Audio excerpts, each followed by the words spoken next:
L'obiettivo che un direttore del personale nel 2014 non può mancare è quello di puntare su un modello di leadership chiaro, coerente e fare in modo che con coerenza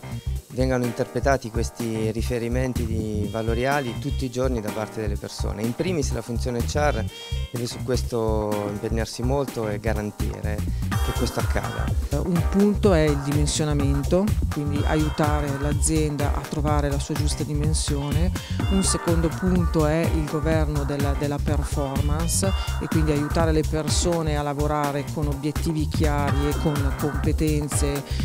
condivise. E il terzo punto è la gestione del talento, o comunque la gestione delle competenze che in quel momento servono all'organizzazione. Il passaggio di un modo di lavorare molto diverso, dove HR è in grado di essere un apportatore di consapevolezza, di massimizzare le conoscenze di coloro i quali sono negli ultimi anni della loro carriera professionale e quindi in grado di fare un passaggio di conoscenze di solito molto importanti per il business e accogliere quelli che sono chiamati millennials nel portare al business il loro valore con modalità di lavorare molto diverse. E l'altro aspetto che vedo importante per la direzione del personale è di essere in grado di ragionare con numeri, quindi supportare le decisioni di business con informazioni quantificabili, di modo che ci sia una percezione sia del valore della funzione sia del valore del capitale umano. Per un direttore del personale in Italia oggi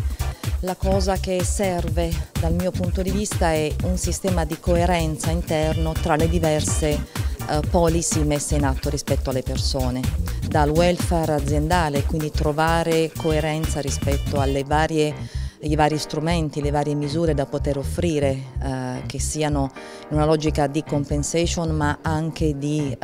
coerenza di servizi che si possono offrire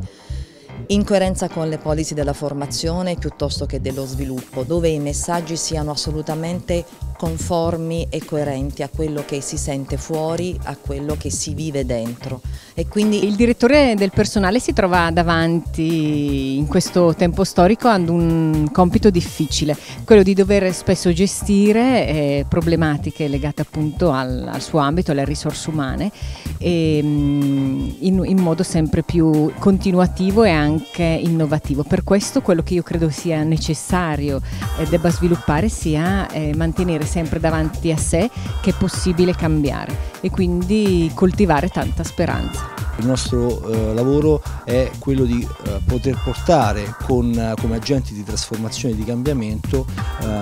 una motivazione forte verso nuovi obiettivi. La motivazione, non dimentichiamoci, è uguale al successo meno la paura. Quanto più forte è il successo, tanto riusciremo a soverchiare la paura e avere la soddisfazione delle nostre risorse. Cercare di lavorare sui temi delle risorse umane sempre di più in ambito collaborativo. Le aziende sono aziende che sempre di più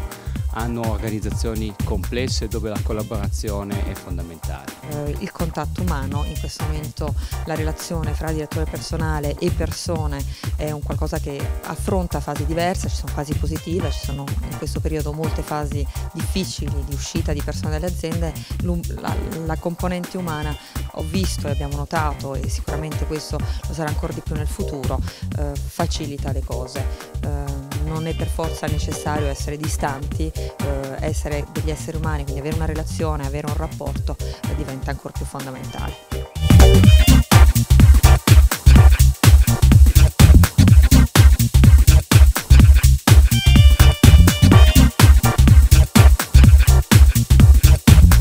Non esiste cambiamento, non esiste nessuna opportunità di costruirsi un futuro se alla base non ci sia una formazione continua che il personale deve attuare. Noi crediamo che la formazione sia una leva fondamentale per aprire le opportunità di cambiamento, di business e per far sì che le aziende diventino sempre più competitive e vincenti. Sicuramente un grosso investimento a mio avviso deve essere fatto nella comunicazione tra questi due mondi e nel creare sinergie tra la expertise e le competenze delle persone più âgée che hanno maggiore esperienza sul mercato del lavoro e nelle aziende con i giovani che probabilmente sono alfabetizzati meglio dal punto di vista tecnologico e che possono portare una ventata di novità e di energia all'interno delle organizzazioni. Qualcuno ha detto la fiducia si concede fino a revoca. Ecco, io credo che un tema che un direttore del personale deve tenere sempre presente è quello della fiducia e non arrivare mai alla revoca di questa fiducia, quindi lavorare con le proprie persone, con le linee, tutti quanti affinché il tema della fiducia rimanga sempre molto alto. Adattare la propria struttura organizzativa al mondo che cambia, al mercato che cambia, tutto basato su una comunicazione efficace affinché le persone possano comprendere il perché del cambiamento che si sta fronteggiando e farli partecipi di questo cambiamento, rendendoli degli attori attivi in questo processo. In un'ottica di sviluppo delle persone, il direttore del personale si deve fare promotore di politiche di sviluppo del personale che puntino sugli individui, sulla loro crescita e soprattutto sulla crescita che non è semplicemente di competenze tecnico-professionali, ma di tutte quelle competenze che possono consentire di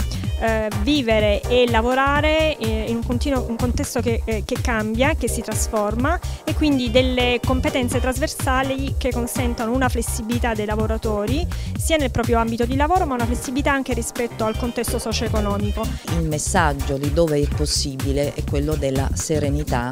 e non della paura.